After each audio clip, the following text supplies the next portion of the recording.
கிறிஸ்துவில் பிரியமானவர்களை, ஆண்டவர் இப்படிப்பட்ட ஒரு கிருபையை தந்து நாம் ஒவ்வொரு முறையும் சந்தித்து நாம் கர்த்தருடைய வார்த்தைகளை தியானிக்க ஆண்டவர் உதவி செய்து வருகிறார். ஆண்டவருக்கு மகிமை செலுத்துவோம், ஆண்டவரை உயர்த்துவோம்.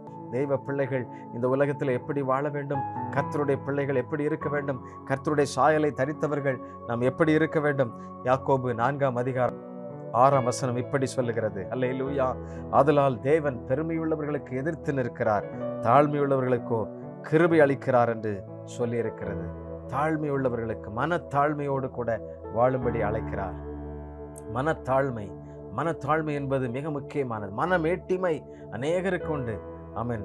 திடீரென்று வந்த செல்வத்தினால் மனமேட்டிமை உண்டு. இல்லை என்றால் விலை உயர்ந்த ஒரு பொருளை வாங்கிக் கொள்வதனால் மனமேட்டிமை உண்டு.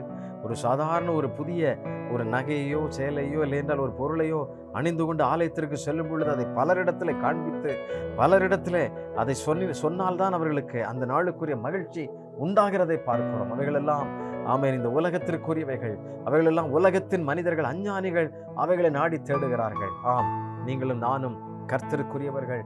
கர்த்தருக்கு ஏற்றவைகளை சிந்திக்கும்படியாக ஆண்டவர் நம்மை அழைக்கிறார்.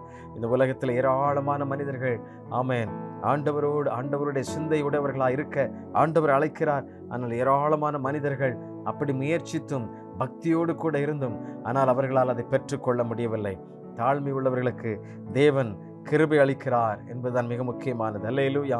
தாழ்மை உள்ளவர்களுக்கு அந்த கிருபை உண்டாகும். நீங்கள் மனத்தாழ்மையோடு கூட வாழ்ந்து பாருங்கள். ஆமென். மனத்தாழ்மை என்பது என்ன? தேவனுக்கு ஏற்கும் பலிகள். ஆமென். நொறுங்குண்டாவிதான். நறுங்குண்டதுமான இருதயத்தை தேவன் ஒருபோதும் புறக்கணிப்பதே இல்லை. ஆமென். தேவனுக்கு ஏற்கும் பலிகள் அதுதான். தாழ்மையோடு கர்த்தருடைய சமூகத்திற்கு வாருங்கள்.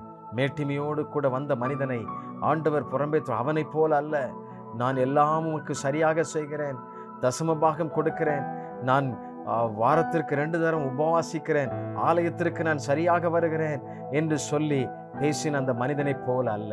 நீங்களும் நானும் தாழ்மை உள்ளவர்களாய், அவன் ஆண்டவரே தகுதி இல்லாத மனிதன், உம்மிடத்தில் சேருவதற்கு நான் தகுதி இல்லாதவன், ஆகிலும் உம்முடைய கிருபையினால் என்னை சேர்த்து கொள்ளும்படி ஜெபிக்கின்றானே, அந்த மனிதனை போல நம்மை தாழ்த்தும் பொழுது ஆண்டவர் நம்மை கொண்டு பெரிய காரியங்களை செய்வார் என்பதில் சந்தேகமில்லை. சிலருக்கு அவன் ஜாதியை குறித்து ஒரு பெரிய பெருமை இருக்கும். ஆண்டவர் அதை எதிர்பார்ப்பதே இல்லை. பிரியமானவர்களே, சிலருக்கு தங்களுடைய அழகை குறித்து ஒரு மேட்டிமை இருக்கும். அதை குறித்து அவர்கள் எப்பொழுதும் மேன்மையை பாராட்டுவார்கள். ஆண்டவர் மனத்தாழ்மையோடு கூட இருக்க அழைக்கிறார். எனக்கு அன்பானவர்களே, ஒவ்வொரு நாளும் ஒவ்வொரு காலமும் மாறிக்கொண்டே இருக்கும். நாம் எப்பொழுதும் ஒரே சாயலாய் இருப்பதில்லை. எப்பொழுதும் நாம் வெவ்வேறு சாயலுக்குள்ளாக மாறி சென்று கொண்டே இருக்கிறோம். பிரியமானவர்களே, நாம் ஓடிக்கொண்டிருக்கின்ற இந்த வாழ்க்கையின் ஓட்டம் ஒரு நாளிலே நிறைவாகும். எப்பொழுது நிறைவாகும்? இந்த மாம்சத்தின் சரீரம் ஒரு நாளிலே முடிந்து போகும். ஆவிக்குரிய சரீரம் அது எப்பொழுதும் புதுப்பிக்கப்பட்டு கொண்டே இருக்க வேண்டும். மாம்சத்தின் சரீரம் மாறிக்கொண்டே இருக்கும். அவைகளினால் அதிலே பெருமைப்பட்டு அவைகளிலே நாம் பெருமைப்படுவதற்கு அவசியமில்லை. பெருமைப்பட்டு ஒன்று ஆக போவதில்லை. மனத்தாழ்மையோடு கூட கர்த்தருடைய சமூகத்தில் இருக்கும் பொழுது நாம் தேவ சித்தத்தை செய்கிறவர்களாக மாறுகிறோம். ஆண்டவர் நம்மை அப்படி அழைக்கிறார். தேவ மக்கள் ஆமென் தங்கள் ஆவிக்குரிய தாளந்துகளையும் வரங்களையும் குறித்து அநேகர் மேன்மை பாராட்டுகிறார்கள். தங்களுடைய பணிகளை குறித்து மேன்மை பாராட்டுகிறார்கள். எனக்கு அன்பானவர்களே, எனக்கு வேதத்திலே அடிக்கடி ஆண்டவர் என்னை உந்தி தள்ளுகிற ஒரே ஒரு காரியம் என்ன தெரியுமா? ஆமென். அவர் நம்மை அழைக்கும் பொழுது ஆமென் உத்தமும் உண்மையுள்ள ஊழியக்காரனே என்று சொல்லி அழைப்பார். அவ்வளவுதான்.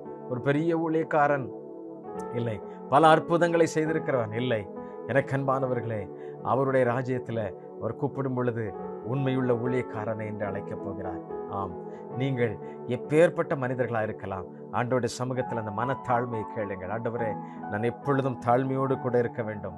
ஆமென். என்னுடைய இனத்தை குறித்தோ என்னுடைய உயர்வை குறித்தோ இல்லைன்றால் எனக்கு கடவுள் கொடுத்திருக்கிற தாளந்து வரங்களை குறித்தோ இல்லை, அவைகளை குறித்து மேன்மை பாராட்டல்ல. கர்த்தருக்கு ஏற்ற பலிகள் ஆமென் நொறுங்குண்ட ஆவிதான், கீழ்ப்படிதலுள்ள ஆவி, மனத்தாழ்மையோடு ஆமென் நம்மை ஒப்புரவாக்குவோம். தேங்க்யூ. God bless you.